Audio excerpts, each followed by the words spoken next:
Mr. Speaker, I believe the gender pay gap and pay equity are separate concepts.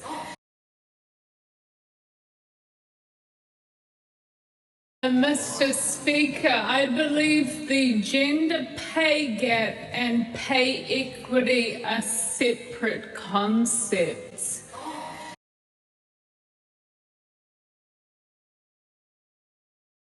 I do not agree with Thomas Coughlin's characterisation. However, I do agree with a different journalist characterisation, which was Mike Hosking from this morning. And his article said, reform for the Pay Equity Act is good. No, hang on, just stop. Just wait till the excitement settles down.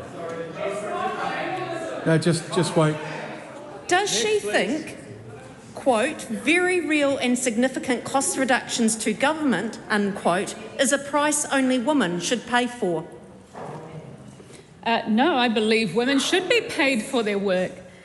Every woman in this cabinet believes women should be paid for their work.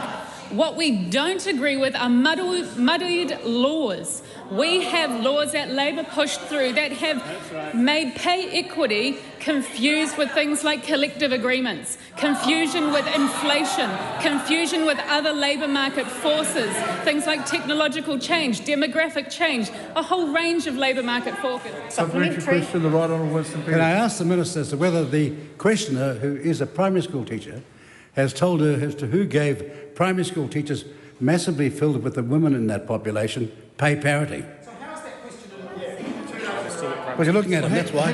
No, hang on a minute. I'm not about to dissect the question, but in the context of the question that is asked, in context of the supplementaries that I've been listening to very carefully, because the answers have been lengthy, that's not an unreasonable question. Yeah. It is absolutely unreasonable to refer to the background, the prior employment of any member in a question to a minister. How is that in any way in order? It is a complete departure from the standing orders and Speaker's rulings. No.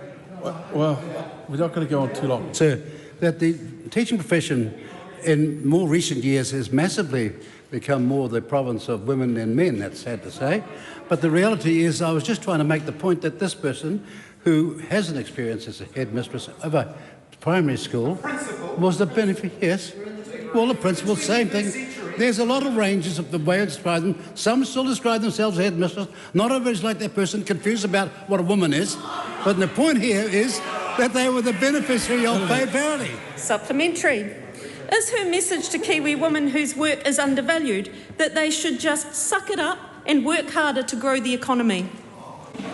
My message to women who believe they're undervalued is this government does value women.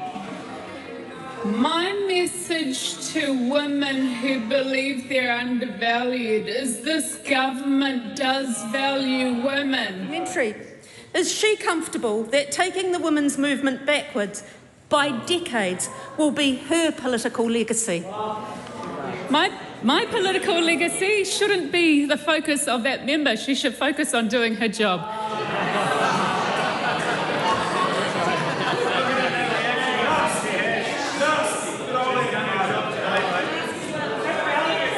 Are we all right? Well, if some people need to let a bit of steam out, leave the House and just let it go out in the fresh air somewhere.